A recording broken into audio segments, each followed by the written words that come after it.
নমস্কার। স্কুল শিক্ষা দপ্তরের পক্ষ থেকে একটি গুরুত্বপূর্ণ নোটিশ জারি করা হয়েছে আজকে স্কুল বন্ধকে কেন্দ্র করে।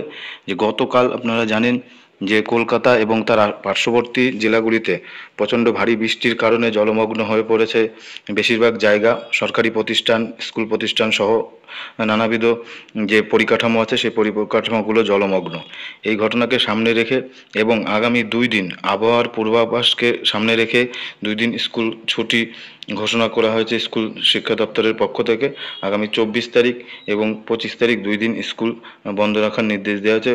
প্রাথমিক স্কুল, উচ্চ মাধ্যমিক, upper primary, higher secondary education institute সম্পূর্ণ, শুধুমাত্র এখানে বাদ দেওয়া হয়েছে হিল এরিয়া, হচ্ছে পাহাড়ি যে এরিয়া, সেই পাহাড়ি এলাকাকে বাদ দিয়ে বাকি সমস্ত জেলায় স্কুল, প্রাথমিক, upper primary, primary, high school সমস্তটাই বন্ধের নির্দেশ দেওয়া হয়েছে স্কুল শিক্ষা দপ্তরের পক্ষ থেকে। আজকের এই নোটিফিকেশনটি জারি করা হয়েছে। আপাতত এই পর্যন্তই। সকলে সুস্থ থাকবেন, ভালো থাকবেন। নমস্কার।